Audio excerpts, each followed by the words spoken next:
Bismillahirrahmanirrahim. Assalamualaikum warahmatullahi wabarakatuh. Waalaikumsalam warahmatullahi wabarakatuh. Alhamdulillahirabbil alamin wassalatu wassalamu ala asrafil anbiya'i wal mursalin sayyidina Muhammadin wa ala alihi wa sahbihi ajmain.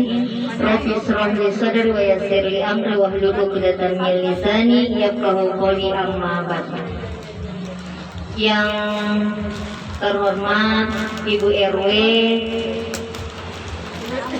yang senantiasa mengikuti pengajian kita, yang kami hormati Ibu Kepala Sekolah Miss Jabal Nur, yang kami hormati juga tuan rumah yang telah senang hati mau mengikuti majelis taklim kita ini ya. Mudah-mudahan ibu tuan rumah mau bergabung ya. Jadi setiap Jumat mari kita bergabung. Di sini semua kita belajar, tidak ada yang pintar, semua kita belajar sama-sama. Saya juga belajar, saya banyak belajar dari ibu ya. Mudah-mudahan Jumat depan kita bisa bergabung ya. Ibu-ibu yang dimuliakan oleh Allah Subhanahu wa Ta'ala, mari tiada henti-hentinya selalu kita memanjatkan puji syukur kehadirat Allah Subhanahu wa Ta'ala, karena atas limpahan rahmat, taufik dan hidayahnya kepada kita semua, sehingga kita masih diberi kesehatan, kekuatan dan kesempatan oleh Allah untuk kita hadir bersama-sama di kegiatan rutin kita setiap Jumat sorenya. Salawat serta salam semoga tetap tercurahkan kepada junjungan kita Nabi besar Muhammad SAW, Nabi sebagai uswatun hasanah dalam kehidupan kita sehari-hari. Ibu-ibu yang dimuliakan oleh Allah, pekan lalu ibu-ibu telah berpartisipasi mengisi kemerdekaan ini dengan mengikuti kegiatan 17 Agustus ya, memeriahkan 17 Agustus. Saya mengucapkan banyak terima kasih atas partisipasi ibu-ibu semua, karena kegiatan mengisi kemerdekaan ini yang saya lihat ibu-ibunya, ibu-ibu majelis yang banyak berperannya, yang banyak melakukan lomba kegiatan. Terima kasih banyak, itu adalah salah satu bentuk cinta kita kepada negara kita ya. Kita memeriahkan hari kemerdekaannya, kita mengisi hal-hal dengan hal-hal kebaikan. Ibu-ibu yang dimuliakan oleh Allah, jadi saya mohon maaf karena saya terlambat. Ini bukan suatu kesengajaan, tapi memang saya ini dari kota, dari jam habis sholat Jumat tadi ke kantor atas, dan ini saya baru tiba. Saya tidak sampai di rumah saya sampaikan, kasih singgah saja di sini. Biar saya terlambat, tetap saya harus datang. Saya sangat menghargai mamanya Nar yang mau mengajak kita untuk ke majelis di rumahnya ya. Makanya biar saya terlambat, saya tetap datang. Kemudian jadi saya mohon dimaafkan ya, saya tidak sengaja untuk terlambat, tapi alhamdulillah saya masih bisa Riki, meskipun ujungnya Yasin tadi ya, pas kalian selesai saya tinggal doa Yasinnya, tapi ya alhamdulillah saya bisa bergabung. Insya Allah nilai Yasinan insya Allah mudah-mudahan saya dapat ya. Ibu-ibu yang dimuliakan oleh Allah, jadi pada kesempatan kali ini saya tidak bermaksud mengguru ibu-ibu, saya tidak bermaksud mengajari ibu-ibu. Ibu-ibu lebih tahu, cuma tugas saya sebagai penyuluh adalah kita saling mengingatkan ya. Saya berkata ini, saya ingatkan untuk diri saya sendiri ya. Jadi pada kesempatan ini saya hanya mau kita ingatkan tentang penyakit hati ya, penyakit hati. Namanya kita manusia, bukan manusia kalau tidak memiliki penyakit hati ya. Semua makhluk hidup pasti memiliki hati, dan yang memiliki hati itu pasti ada penyakitnya ya. Saya berbahasa ini tentang dalam konteks bahasa agama ya, jadi penyakit hati dalam bahasa agama. Jadi perilaku sakit hati ini adalah perilaku yang mempengaruhi perilaku yang bisa mempengaruhi pikiran dan perlakuan kita ya, perbuatan kita. Hati ini kan merupakan tempat lahirnya perasaan manusia. Ketika hati kita baik, maka perilaku dan sikap kita itu baik pula. Apabila hati kita baik, maka insya Allah semuanya baik. Nah, kebalikannya apabila hati kita rusak atau hati kita memiliki penyakit, maka sakitlah semua, ya, rusaklah semua juga, ya. Nah, Rasulullah selalu mengajarkan kepada kita untuk selalu menjaga kesucian hati dan kebersihan hati kita, ya. Jadi supaya kita terhindar dari hal-hal dari penyakit hati. Jadi penyakit hati yang sangat di sini, yang pertama itu tentang satu penyakit hati amarah. Adakah manusia yang tidak pernah marah? Semua manusia pasti marah, ya, termasuk saya juga, ya, pasti kita marah. Bukan manusia kalau tidak marah, ya. Namun ketika kita marah itu kita bisa mengontrol amarah kita itu, ya. Kita harus mengontrol supaya amarah itu bisa kita kendalikan, karena amarah itu yang bisa mengendalikan hanya diri kita sendiri, ya. Jadi ada kita dianjurkan kalau dalam Islam ketika kita marah itu sedang berdiri, maka kita dianjurkan untuk duduk, ya. Jadi kalau kita marah itu kita berdiri, duduk supaya mengurangi marah kita. Kalau kita masih marah juga, kalau kita masih duduk, baring, ya, baring. Dan kalau kita sudah baring itu masih marah juga, ingat.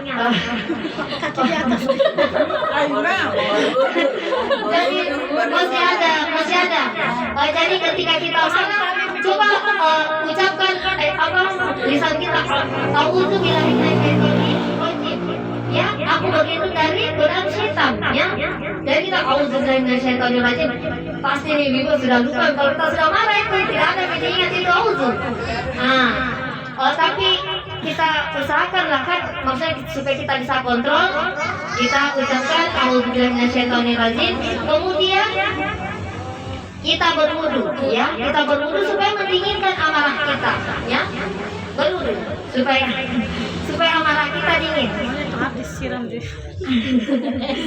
Nah, itu yang pertama, ya. Kemudian yang kedua, ria. Nah, ria ini pamer. Nah, kita ini ibu-ibu, insya Allah mudah-mudahan ibu-ibu yang di sini tidak ada yang pamer dan tidak ada yang ria, ya. Semoga kita terhindar dari penyakit ria ini, karena ini pamer atau ria ini sebenarnya kita menipu diri kita sendiri, ya. Itu bukan kita tipu orang sebenarnya, tapi diri kita sendiri yang kita tipu. Kalau kita mau, karena kita akan capek sendiri.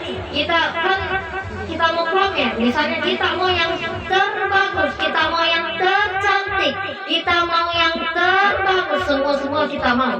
Padahal, tapi niatnya itu sebenarnya bagus, tapi kalau sudah ada niat pamernya, niatnya itu sudah tidak bagus, ya. Nah, itu penyakit riah ini akan merusak hati kita, ya, akan merusak hati kita, pikiran kita secara halus dan perlahan-lahan. Jadi kalau bisa janganlah kita untuk pamer. Nah, untuk mengatasi ini bisa kita lakukan dengan mengikis nafsu syahwat kita, ya, dari diri kita sendiri itu yang kontrol bahwa saya tidak boleh pamer, saya tidak boleh ria. Nah, bagaimana caranya supaya berhenti itu? Kita rendah hati, ya, kita rendah hati, jangan kita mau yang ya. Cukup kita rendahkan diri kita, ya, itu yang saya, jangan ya. Kita berusaha untuk merendahkan diri kita, jangan selalu kita mau yang ya, rendahkan diri. Jadi itu salah, kalau kita mau merendahkan diri kita, maka itu penyakit ria insya Allah tidak ada dalam diri kita, ya. Nah, kemudian yang ketiga penyakit hati, iri hati dan dengki, ya. Nah, ini juga namanya ibu-ibu, namanya juga manusia. tetangga kita beli kipas angin, kita yang kepanasan di rumah, ya. Jadi mudah-mudahan ibu-ibu yang ada di sini tidak termasuk orang-orang seperti itu. Tetangga beli kulkas, ya kita yang paling panas dan kedinginan. Nauzubillah min dzalik ya. Ini iri hati atau dengki ini sama dengan penyakit SMS. Senang melihat orang susah, susah melihat orang senang. Dan semoga kita semua di sini kita tidak termasuk orang-orang yang seperti itu ya. Nah, ada sebenarnya usaha untuk mengatasi penyakit SMS ini, yaitu dengan cara kita mengingat dosa-dosa kita, mengingat keburukan-keburukan kita, supaya tidak ada yang timbul dengki-dengki, iri-iri hati ini ya. Coba ingat, saya banyak dosa, jadi saya tidak boleh iri-iri ya, begitu. Dan kita selalu bersyukur, syukuri apa yang telah kita dapatkannya, kita syukuri. Insya Allah dengan selalu kita bersyukur, syukuri apa yang kita dapat, maka insya Allah itu iri dan dengki akan terkikis dengan sendirinya, dan itu akan sembuh sendiri dari diri kita sendiri ya. Nah, itu tadi penyakit-penyakit hati. Nah, ada obatnya ya. Supaya menghilangkan penyakit hati itu ada obatnya. Yang pertama itu membaca Al-Quran. Berbanyak membaca Al-Quran. Pasti tidak ada yang pikiran untuk berpikir-pikir begini-begini, begitu-begitu ya. Karena kita sibukkan diri kita dengan membaca Al-Quran. Kemudian yang kedua, mengatur pola makan kita ya, dengan kita berbanyak puasa ya. Puasa Senin Kamis itu sebagai penangkal juga itu. Hari ini hari Senin saya berpuasa, jadi saya tidak boleh terlalu banyak memikirkan sesuatu. Itu juga bisa mengobati penyakit hati. Kemudian obatnya yang selanjutnya yang ketiga itu bangun malam, tahajud ya. Zikir, lakukan amalan-amalan yang lain ya. Kemudian yang keempat merendahkan diri.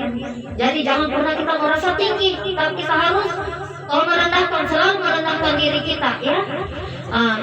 Kemudian yang terakhir adalah dengan cara bergaul dengan orang-orang yang soleh.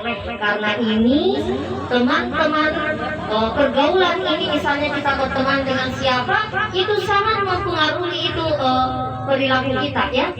Jadi mari kita cari teman-teman yang soleh, yang tidak membawa kita untuk menimbulkan penyakit-penyakit hati ya. Nah, untuk kemudian untuk membuat hati kita bersih, yaitu tadi satu dengan mengingat Allah, selalu mengingat Allah, kemudian memperbanyak sholat malam, dan yang terakhir adalah menanamkan prasangka baik ya, dan basahi lisan-lisan kita dengan zikir-zikir, dengan menyebut asma-asma Allah ya. Dan semoga ibu-ibu semua yang hadir ini kelak termasuk ibu-ibu yang bersih hatinya ya. Bersih hatinya, jauh dari penyakit-penyakit hati semua ya. Amin. Nah, ini saja yang dapat saya sampaikan pada kesempatan kali ini. Apabila ada kata-kata saya yang salah, saya mohon dimaafkan, karena saya juga adalah manusia biasa, tidak luput dari kesalahan, kekurangan, dan kehilafan. Apabila kata saya benar, maka itu datangnya dari Allah Subhanahu wa Ta'ala. Akhir kata, wabillahi taufiq wal hidayah. Wassalamualaikum warahmatullahi wabarakatuh.